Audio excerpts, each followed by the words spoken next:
Hey, RetconRaider here.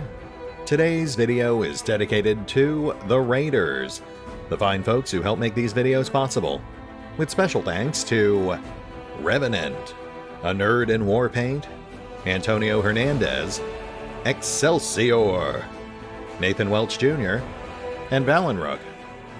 Thanks for your support, guys. That said, let's get started.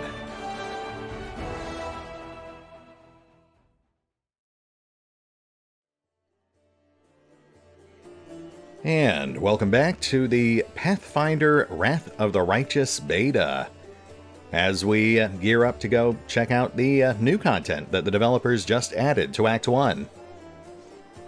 I will note, prior to the new content drop, we were pretty much done with Act 1.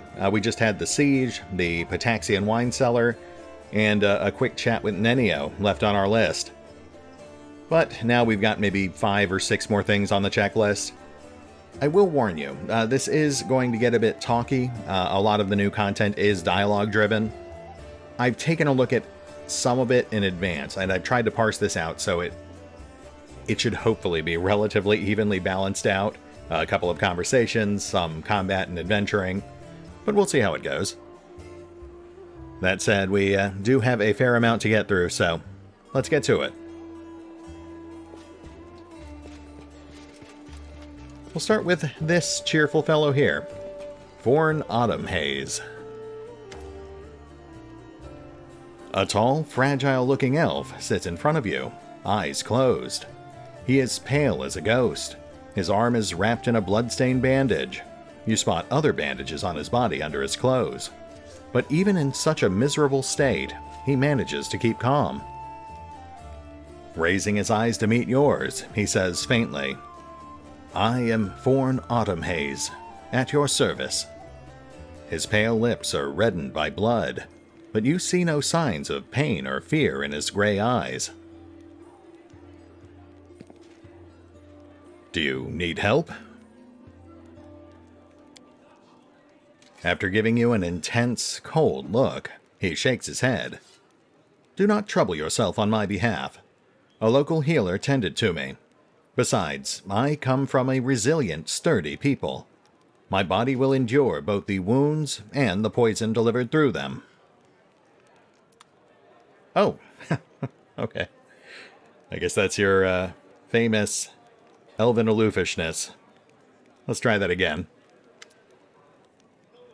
The elf's beautiful and pale face bears the expression of sad aloofness. "How may I help?" "Well, I wouldn't mind knowing more about you." "Then I shan't hold anything back. Neither who I am, why I made my way here, nor who it is that I'm pursuing." "Oh, good. Well, tell me about yourself, then." Turning his wistful gaze to the horizon, Forn says quietly, "Other peoples tend to believe that identity is a sum of a person's actions and the events that occurred to them. For them, I am one of a long line of warriors of Keonan, who, since his youth, has dedicated himself to hunting evil and injustice. For them, I am a successful and capable huntsman, who has tracked down and slain a great many monsters. But I am an elf, and for me, my identity has a different meaning. It is shaped by the place where I was born, the one I love deeply. I am shaped by what I find beautiful, and what makes my heart flutter. By the fears that come to me in the dead of night. By the things I find so intolerable that at the sight of them, my very core darkens and fills with poison. Thus, to tell you who I am, I would require many days and plenty of candor, which is more than you and I have at our disposal." You know what? Fair enough. So, why'd you choose to be a hunter of evil? "Because I am a scion of a noble and chosen nation.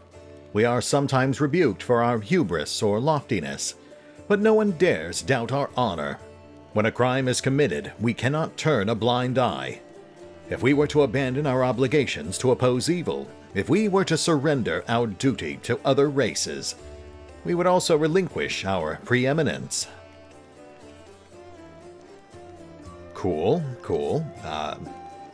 Thank you. I have no more questions. As you wish. Oh, actually, who is your quarry here in Mendev? I was chasing a fugitive, a Descarite by the name of Kaylessa. It pains me to admit that there are heinous malefactors such as her among my noble kind. I managed to catch up with her in Kenabres, and I wounded her. Then demons appeared, and the city was engulfed in flames. I was injured in the battle that ensued, and couldn't free her soul from its service to her dark masters. He expresses no anger or hatred as he speaks, only compassionate sorrow. I'm sorry to hear that. I hope things turn out better next time. He purses his lips. There is no need for pity. Our ancient kind is blessed with long life. We gain a deeper understanding of the world than other races, and we learn our lessons better than anyone. That goes for learning from our mistakes as well. I survived, which means I will be more prepared when next we meet. Uh-huh. I don't suppose you'd like some help? Forn covers his eyes wearily. I thank you, but this is my mission, and I'm used to facing all manner of terrors on my own. I do appreciate your willingness to help. If you happen to meet Kaylessa, take caution. She has turned many innocent souls to the path of evil, and darkness has rewarded her with many gifts. You will be able to tell by her appearance. It is warped. The agate skin, the malicious stare of her blood-red eyes, the bestial teeth. She's more of a monster than an elf. Oof, that's a pretty hefty skill check.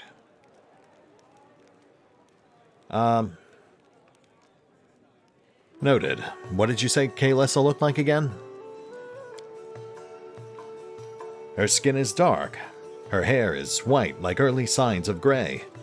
Her red eyes can see perfectly in the dark, which to my dismay I've come to know from experience. But bright light causes her kind pain. I used alchemical powder that explodes in a dazzling flash, and she cried out as if I had stabbed her. Huh. You know, if this wasn't Pathfinder, I would say that sounds an awful lot like, a drow from Faerun. Dark skin, white hair, red eyes, dark vision combined with extreme photosensitivity.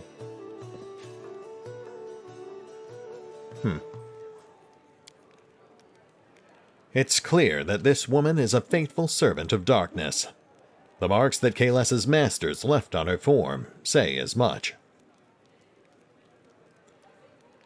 Yeah, maybe so.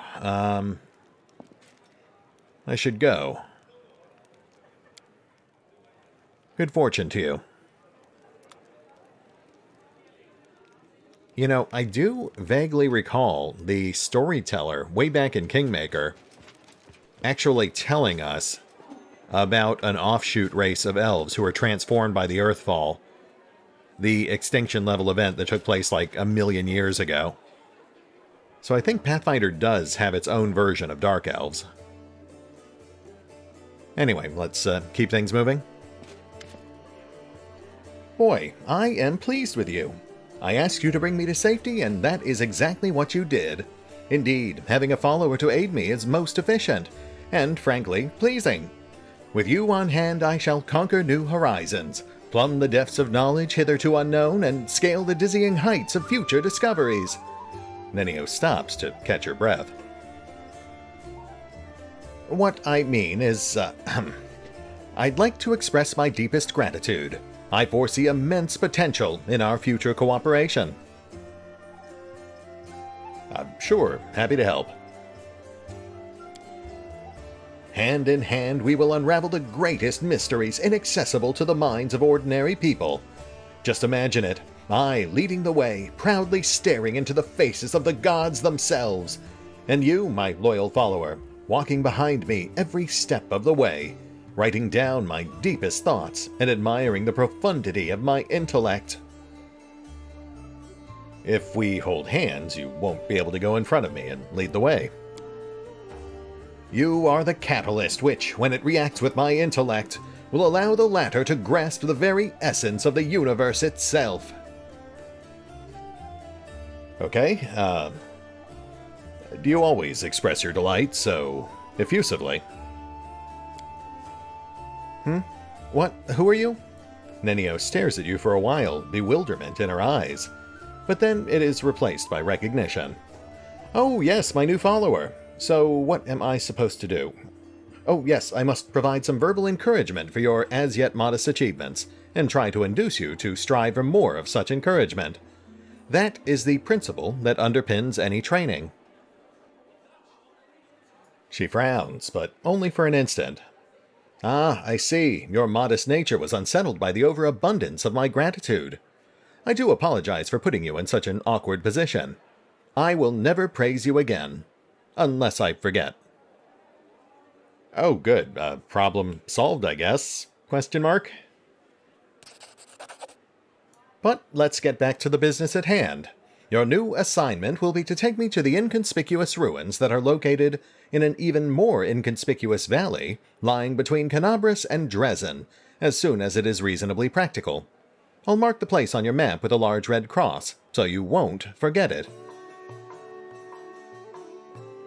What's so special about these ruins near Kenabres? I'm glad you asked.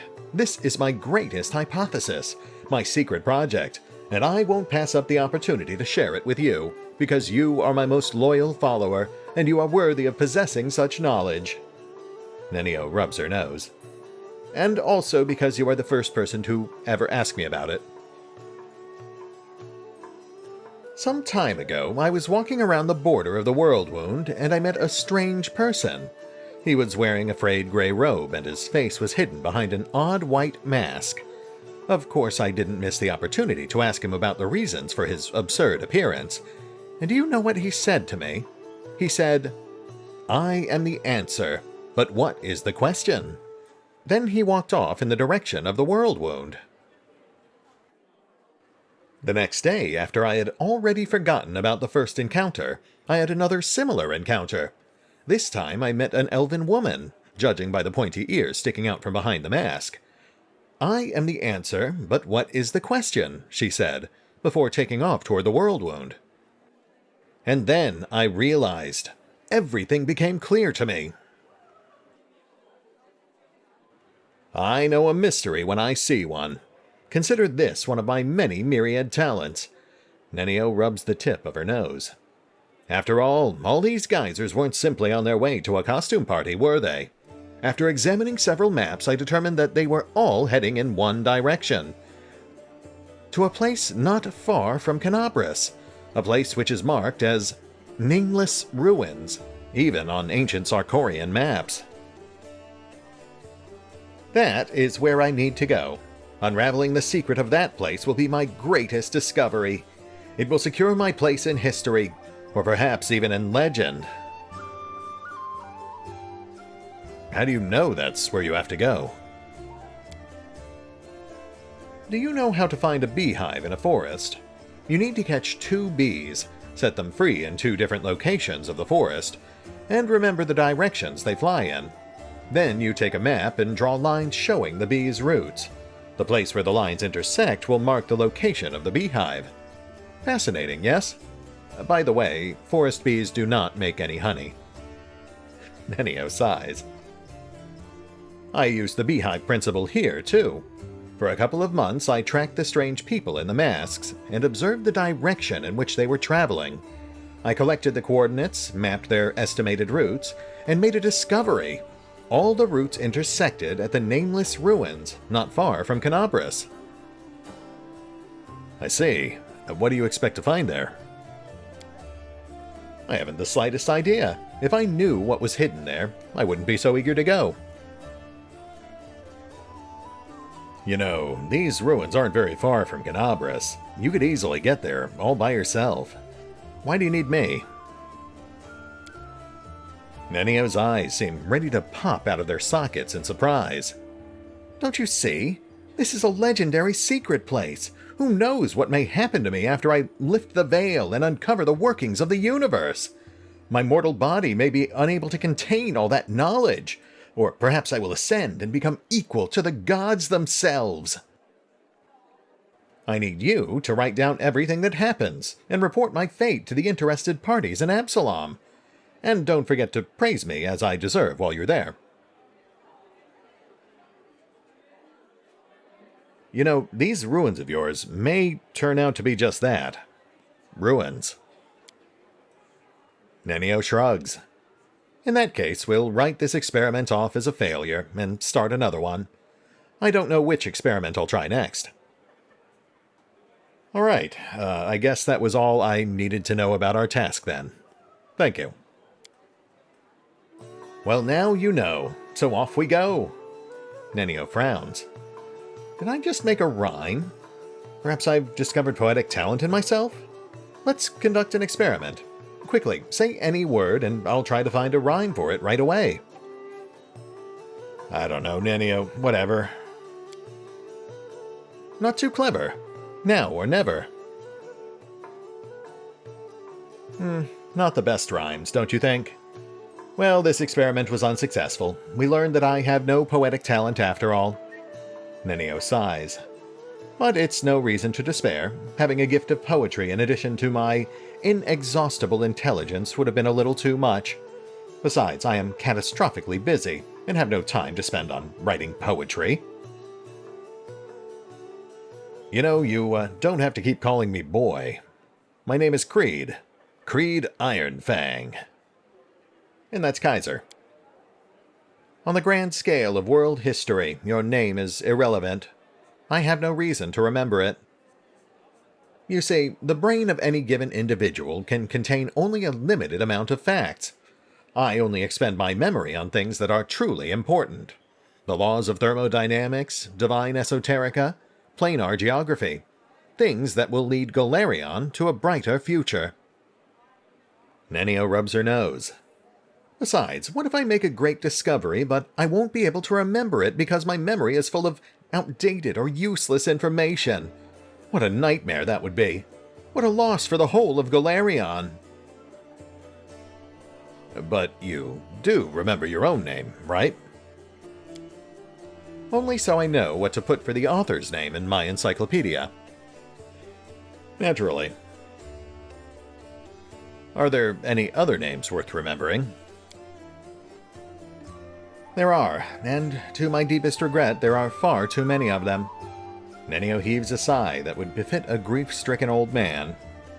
The names of gods and demigods, the names of rulers, conquerors, and other persons by some reason deemed great by the people of Golarion. They etched their names into history, and, alas, every self-respecting educated person must know them. But there are some names I am happy to remember. Great scientists, some of them divine, others mortal, true keepers of knowledge, and great experimentalists. The pioneers of knowledge, Irori, Nethys, Arilu Vorlesh.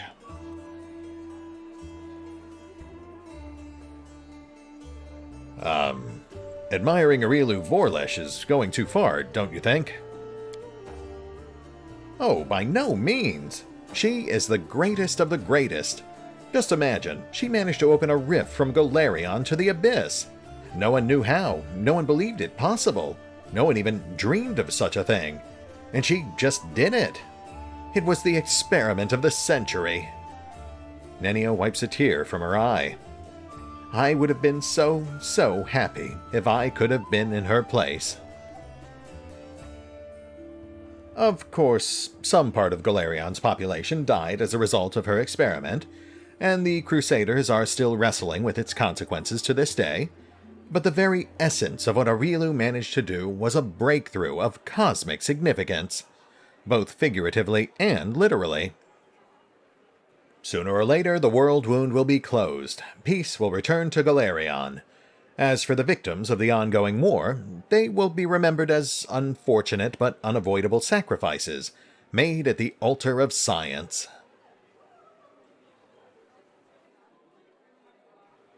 That is an interesting way to look at things, though I'm not sure the Crusaders would agree with you. Nenio blinks at you, perplexed. Were we talking about something? Nenio, why don't you tell me a bit more about yourself? I am an explorer, a pilgrim, a yet-to-be-recognized scientific luminary, future author of the Encyclopedia Golarionica, and rector of all of Absalom's universities at once. A future rector, I should say. Nenio speaks in one breath, as if reeling off a practiced monologue. That information should be enough to satisfy your curiosity, because I doubt I will be able to tell you more than that. I don't know, where are you from? That information is irrelevant. I've decided to forget it. Okay, how did you become a scientist? That information is irrelevant. I've decided to forget it.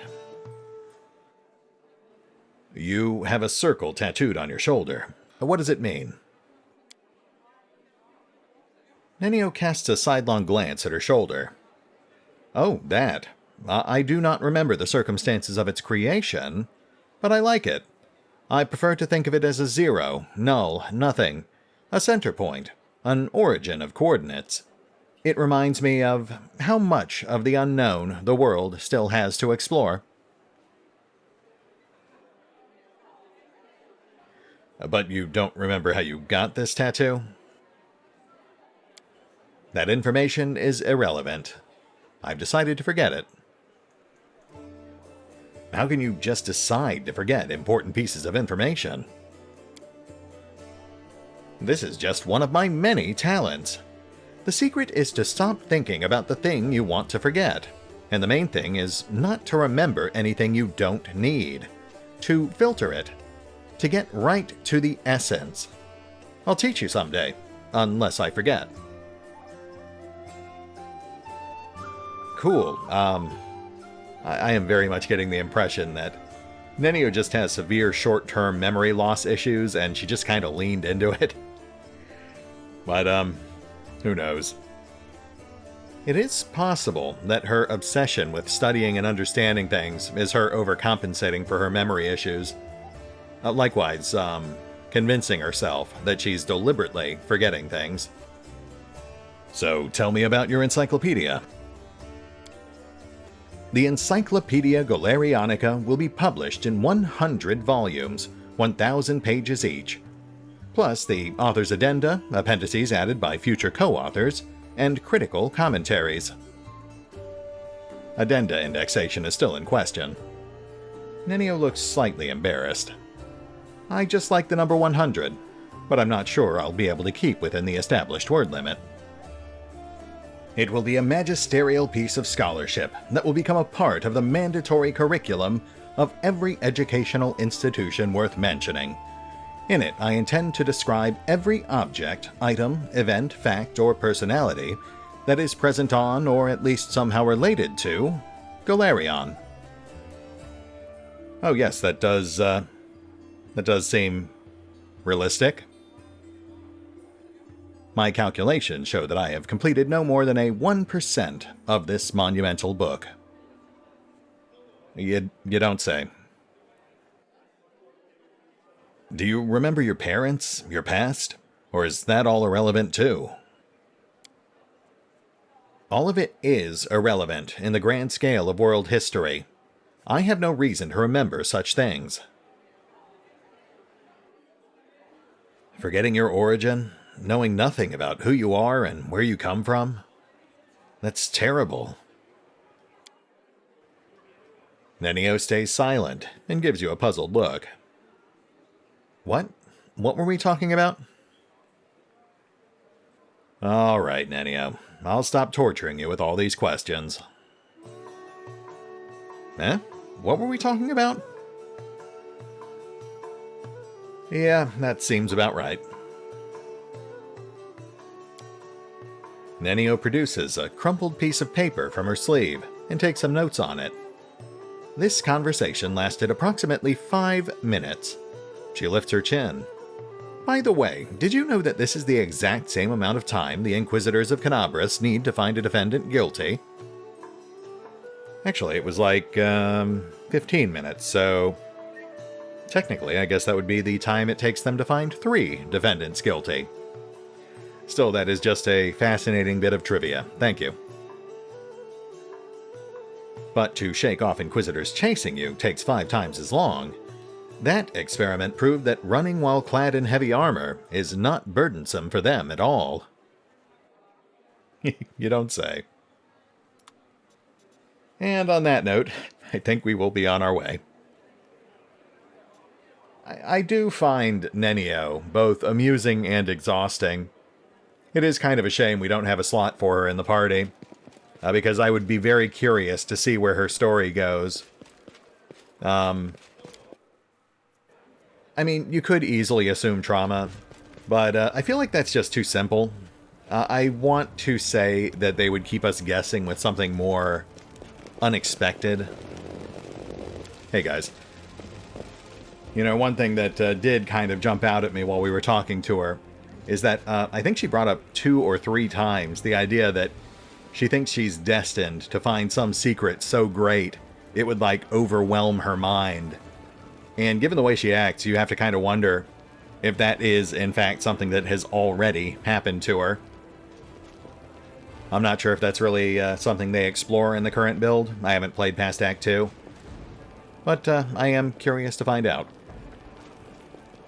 Anyway, we are heading back out. We're going to go pick up our new companion and hopefully pick a few fights. This is our new lineup. Unfortunately, Ember is just a better caster than Nenio, and Camellia is sidelined for the foreseeable future. Though, as I said before, we will still need to rotate the roster every so often, because we are going to need them for certain quests.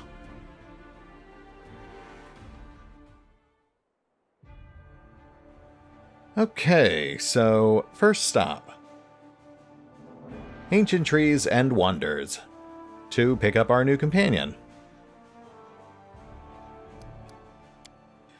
After this, we'll be gunning it for the Pitaxian wine cellar. We should have time for it. Oh, and speaking of time, now that we have successfully broken that siege, we don't have to worry about that timer anymore. So I might actually do some off-screen grinding, just so we can buy an extra toy or 2 before we hit the point of no return for Act 1.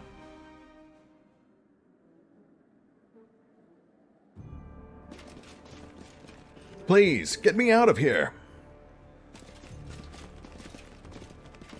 I can hear your footsteps. Pull me out. Hello? Phew, free at last. I thought I'd be flattened like a pancake under that rubble. Much obliged. Damn, I'm not in any pain, but my head is still foggy for some reason. What's with all the hubbub in the city? The name's Finnean. I'm a Pathfinder. If there's anything I can do to help, I will. You're a Pathfinder. That's right. Finnean Dismar, Pathfinder and Crusader. I roam around the world wound wherever my tasks take me. Scouting mostly, but this last while I've just been hanging around in Kenabres, waiting until I'm needed again. I'm bored out of my mind, but at least this shop makes for better lodging than some inn. Right, but what I meant was, what are you? What's that supposed to mean? I just told you. You want to know where I hail from, is that it? Well, I'm from around here, actually. We Kellids of the Star-Eye clan fled when the World Wound troubles began. But I couldn't stand by while the demons wreaked havoc, so I came back.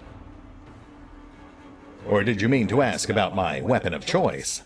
My best weapon is every weapon. I'm a skilled and capable fellow, if I do say so myself. I can swing a sword and poke with a spear, but what I'm best at is communicating with the spirits. They call folk like me Phantom Blades. A Phantom Blade? What's that? It's like a spiritualist, but with a twist. It means that some spirit took a liking to me at some point, and it can turn into whatever weapon I need. Handy, eh? I don't need any whetstones or enchantments. Doesn't take up space either. Although, to be fair, it's not a barrel of laughs. The spirits that bestow this kind of power don't come from happy places, and they're not exactly bright-eyed and bushy-tailed. They usually appear after great battles that have few survivors. Ah, okay, so now it's slowly starting to come together. The city's under attack by demons. Wait, what? The last thing I saw was some thieves breaking in here. Then the guards came, everyone was running around. After that, it's a bit of a blur. Right when things got intense, they dropped the cabinet on me. I couldn't even help the owner. I was just lying under the shelves like a dimwit until you came along. If there are demons in Kenabres, we must do something about it. The city needs every blade it can get. Hey, do you mind taking me with you? I don't think I can handle this alone. And besides, the more the merrier.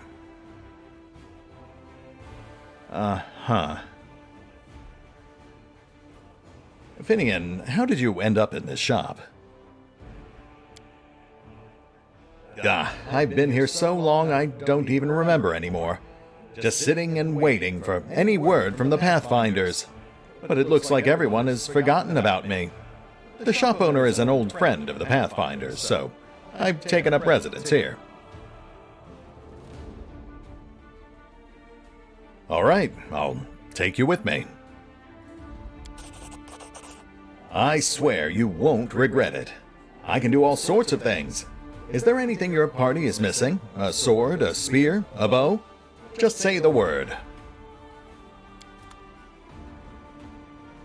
Well, aside from the obvious delusional denial, Finnean seems like an okay guy. I think he was actually a stretch goal in the original crowdfunding campaign. And now that we've recruited him, he's essentially a permanent part of our party, unless we end up getting rid of him through a special event or something. You interact with him through your inventory, using his special tab. And this is where you set what kind of weapon you want him to be at any given time. And that is actually pretty handy, because no matter what you transform him into, he counts as a +1 cold iron ghost touch weapon, which is particularly handy for ranged weapons, because if you transform him into a bow or a crossbow, every projectile he fires counts as cold iron, whereas normally you'd have to spend extra cash on quivers. But he also adds a lot of viability for pretty much any exotic weapon build, because it ensures that you'll be able to find a suitable weapon fairly early in the campaign. Though there are a few types of weapons he cannot transform into, like the Falcata, Spiked Shield, and so on. I don't think he can be a double weapon either, so no gnomed hook hammers or orcish war axes. We, however, will keep things simple. I might explore some other options later, but we'll just transform him into a nice, clunky warhammer for Creed, because that does seem fitting for our Iron Giant. We'll want to hold on to Radiance, too. We'll want to make sure we have that in our inventory with us when we encounter trigger events.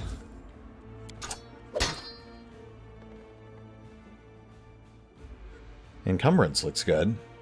I thought we were closer to the line with that.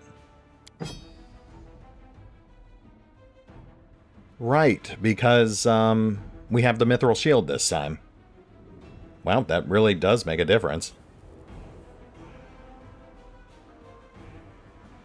Anyway, let's have a chat with our newest member and find out a bit more about him. And then, I promise, after that we'll go pick some fights.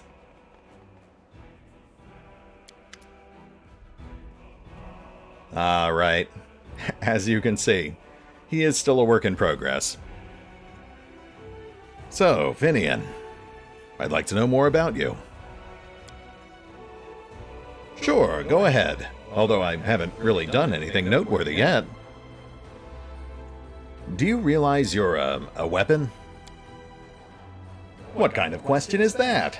I mean, sure, the clerics keep going on about every crusader being a weapon of Iomedae, but I don't speak of myself in fancy words like that. I'm just a lad with 2 arms, 2 legs, and more freckles than I'd like. I choose where to go and whom to fight for. I don't want to be someone's weapon, you hear? Aradin is dead. Now everybody decides their own fate. Fine. How about this? How did you become a Pathfinder? I've always wanted to be one, ever since I was a kid. I remember I'd go out to the edge of the village at sunset and then just keep walking until I got tired, or someone dragged me back by my ear. It was like something was drawing me away from my home. My clan wasn't the nomadic kind. Before the wound opened, the idea of traveling anywhere would never have crossed the minds of many in the clan. They were content with their community or their patch of land. But I had always wanted to see what lay beyond that bend in the road, over that familiar hill, beyond the horizon. My father, he wanted to teach me to be a shaman like him. But as soon as I came of age, I was off looking for the Pathfinder Society. And I found it. In Iz, after 3 weeks of travel on foot. I passed their trials, and they accepted me. My father hasn't spoken to me since, but that's all right.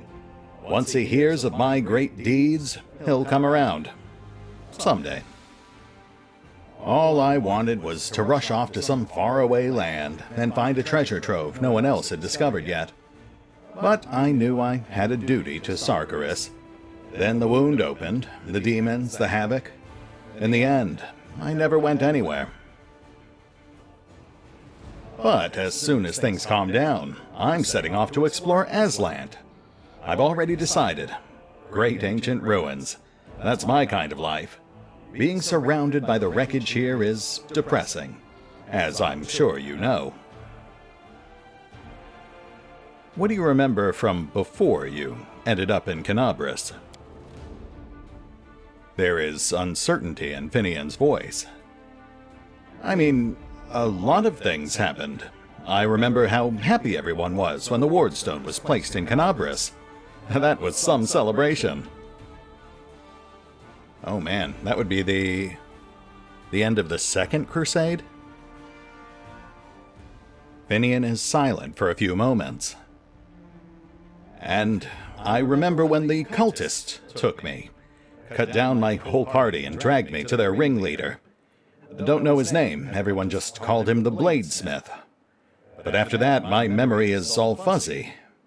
For some reason, he didn't sacrifice me or anything, just knocked me around. Said he'd been looking for a phantom blade for a long time. I don't remember why. How I escaped, what I did. Can't remember that either. Some crusader picked me up in the wound, brought me to Kenabres.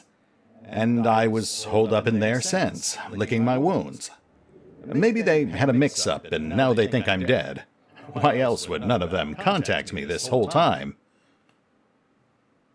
The Wardstone, you say? Finnean, that was decades ago. That's rich. Next you'll be telling me I've been sleeping for decades. Last year that was. Well, maybe the year before last. I couldn't have been wandering the wound that long. I would have been either dead or an old geezer by now. Nah, quit messing with me. Finnean, you need to understand. You're not a human anymore. Finnean's voice sounds concerned. Hey, are you feeling all right? Need a breather, maybe? I'm standing right in front of you. Poke me if you like. As human as they come. Or do you think my travels have worn me down so much I've become an animal? Not happening. My folks taught me to stay human, always, no matter the circumstances. To remember who I am, and never to shame my ancestors. Tell me, Finnean, can you still communicate with spirits? Maybe I am, except they won't answer. I'm still a spiritualist, a phantom blade. My power is with me, but I have this feeling like I'm separated from the spirit world by some kind of transparent wall. I keep knocking, but no one can hear me. I think. Finnean forces a chuckle.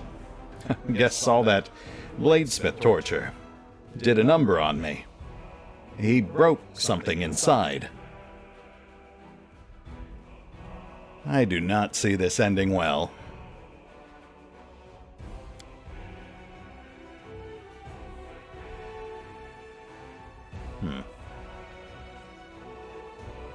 I am not sure what this one is. Oh, okay. So what do people think about Pathfinders? Oh, well, sometimes they scold us, call us opportunists who just want to line their pockets, but that's only one part of it. We're travelers, explorers, solvers of mysteries, and fighters of evil. I mean, good coin hasn't hurt anybody yet, but for folks like me, it's not what matters most. We're curious to see the world, play a part in everything, stick our noses everywhere. Well, thanks for talking, Finnean. It's been enlightening. We should probably get moving. If you feel like chatting, I'm always here. Interesting. Very interesting. I actually deliberately avoided most of the spoilers about Finnean, aside from where to find him and how to interact with him. So pretty much everything that happens with him from here on out is going to be new to me.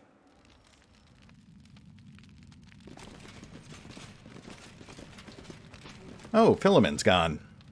I mean, I guess that does make sense. Why would he stick around once we unblocked the entrance? I'm actually a little impressed the developers thought to take that into account. I'm so used to NPCs just forever existing in the same space you left them in.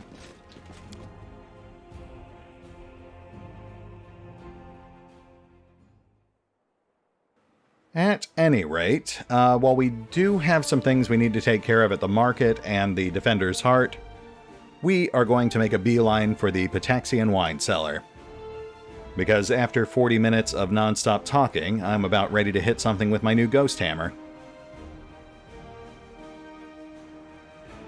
Yeah, and then next time we can just proceed from there. The library, the marketplace, and then wrap things up at the Defender's Heart. That'll work.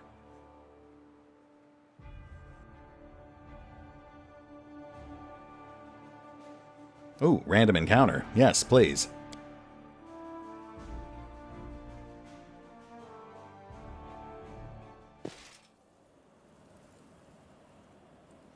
No immediate contact. Going dark.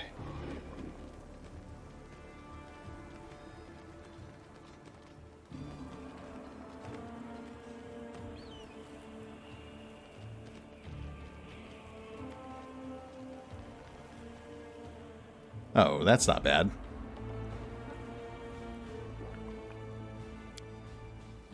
All right, let's do this. Make every strike count.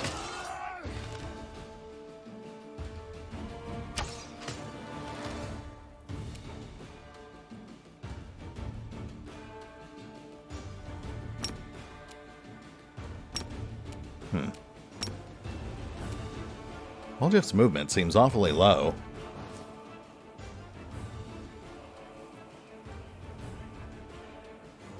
I am not sure about that.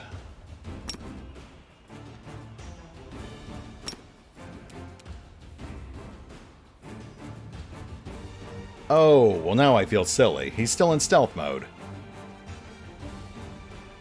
We'll just, pretend no one saw that.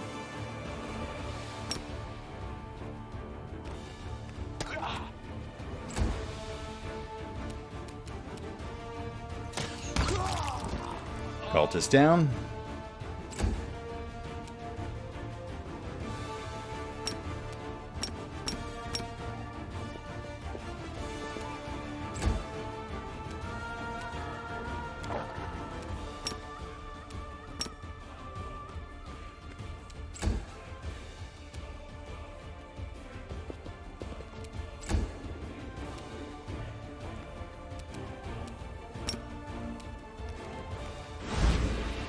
And archer down.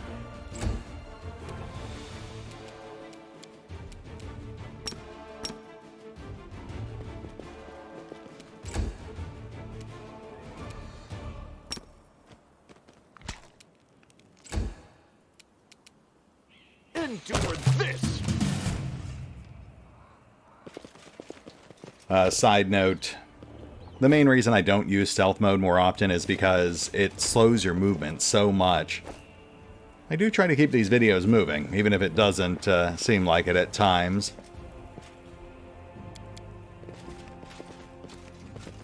Oh, let's take care of that.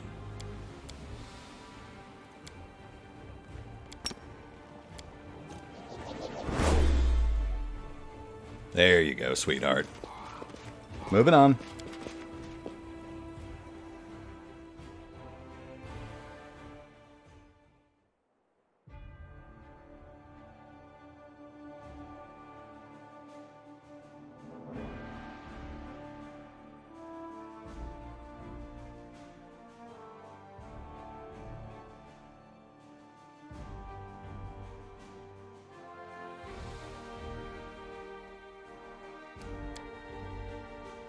Pitaxian Wine Cellar. This abandoned warehouse had a bad name long before the demons attacked. Most of the locals kept their distance from the building, as rumors abounded of someone or something howling and scratching the boarded-up doors from the inside. The previous owners of the warehouse are said to have left some valuable items in there, but no brave soul has ever ventured inside to prove it. Great, more loot for us. What could possibly go wrong?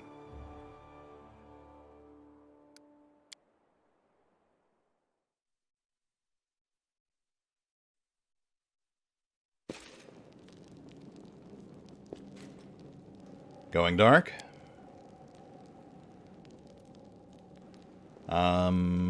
Something wrong? This war must end. Armor up. Achse, yes. Achse, yes. Watch on.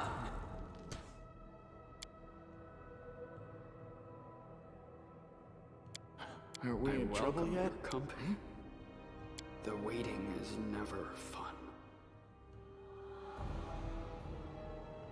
I am just now realizing I forgot to rest after that siege.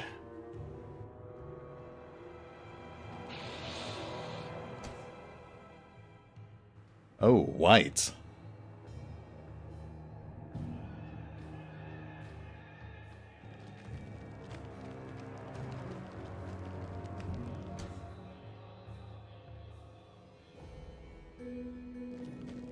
Did we step on their toes as well? Shoot. You know, I knew we were pushing our luck there. I just really wanted to get some straight charge paths.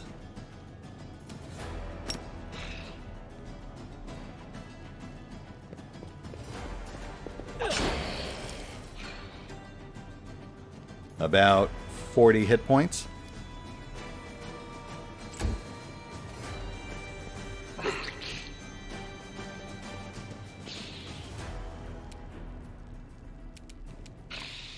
Alright, let's get some flankers in there for wall Jeff.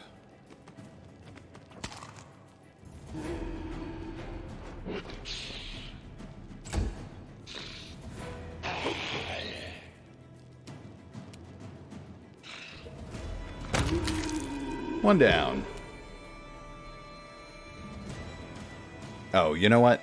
I don't think I really went into it during the siege, but the reason you're seeing so many stacking units all of a sudden is because they tweaked the mechanics to allow friendlies to pass through each other, though you'll still block movement for opponents. That's to prevent them from getting all clustered up in doorways and choke points.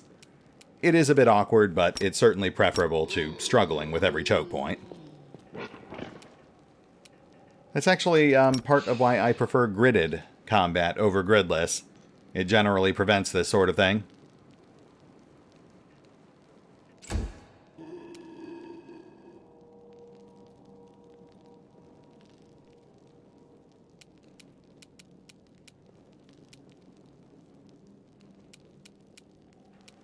Ah, Darren's just outside channel range.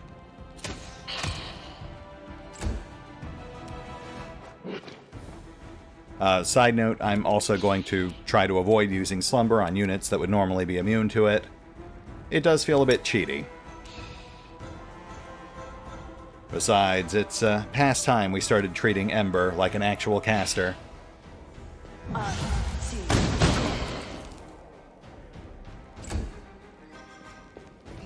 Oh, hi there.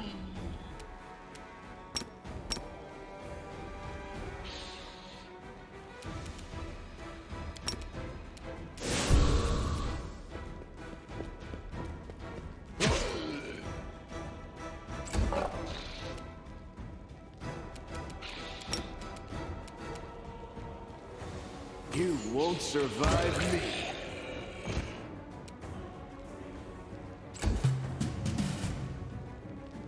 Okay, Wall Jeff.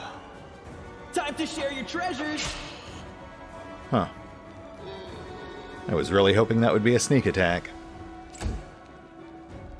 I can't die now! I'm not nearly rich enough. And there it is. Knew that was coming.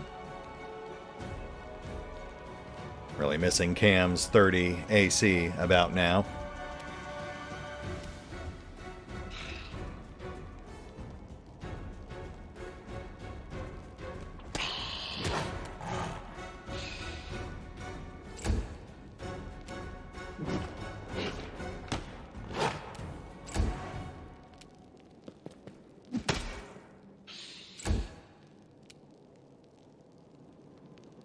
Let's see, can we tag Wall Jeff?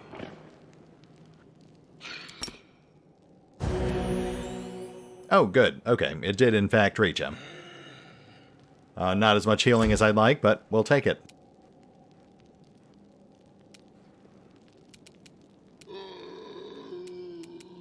Okay, let's try this.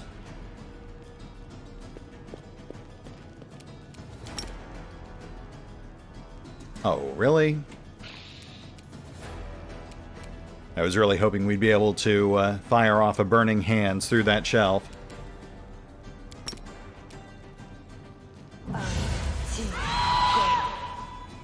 Well, that certainly didn't work out.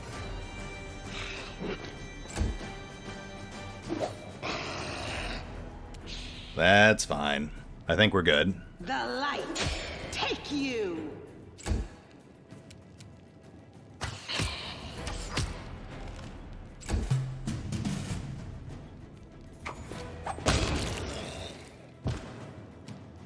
Fall back.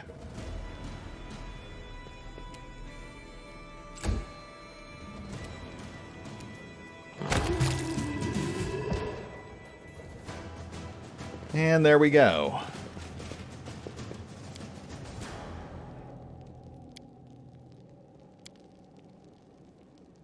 Let's get some lights going.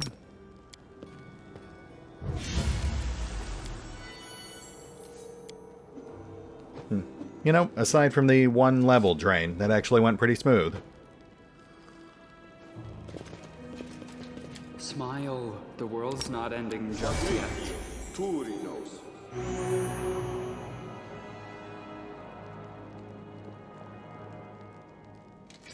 I'm not sure if lesser restoration can fix temporary level drain.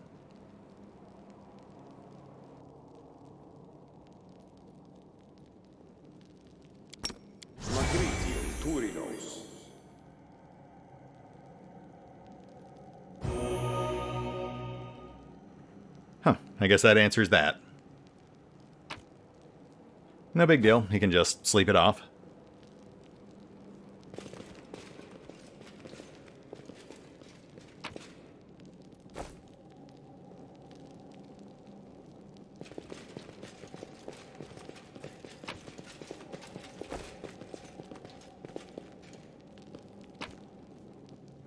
Oh, here we go. Icebreaker. +1 Cold Iron Battle Axe. On crit, all creatures within 10 feet must make a successful reflex save or suffer 3d6 cold damage. Actually, you know what? As impressive as that sounds, I can't help but notice they specify all creatures. Which actually makes this an item I don't think we want to use. That is a crying shame.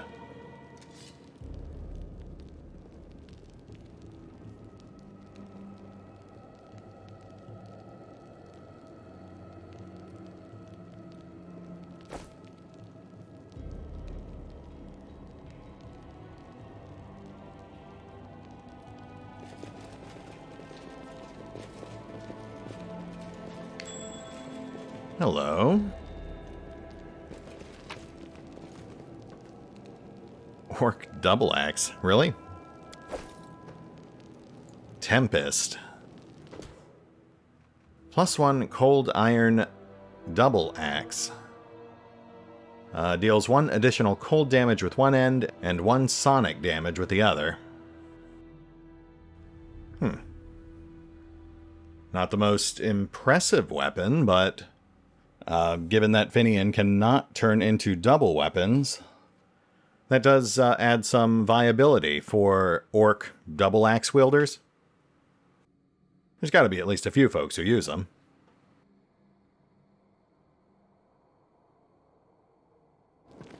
As for us, though, that is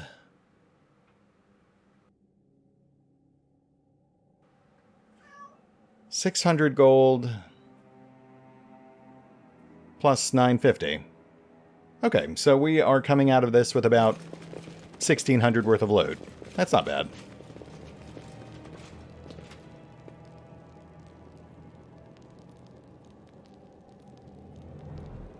Now, what is going on here?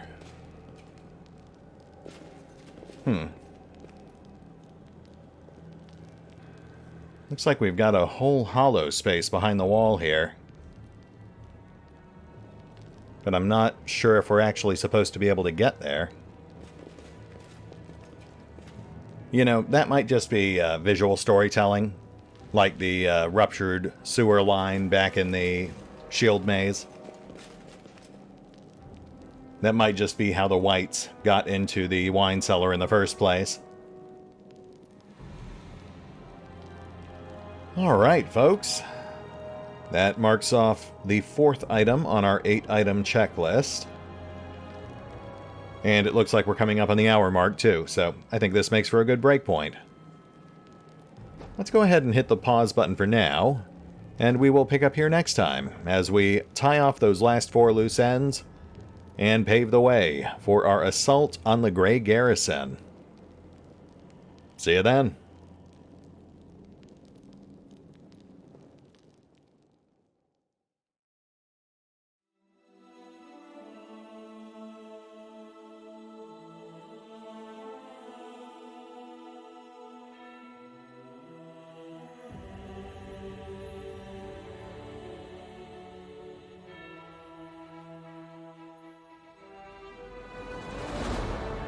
Oh, and remember, although I do love playing Pathfinder, Wrath of the Righteous, you can find out more about the game by visiting the official website, the official social media feeds, or the official store pages. And if you'd like to help support the channel, then feel free to push the buttons that do the things, or maybe even check out the Patreon. As always, links are in the description.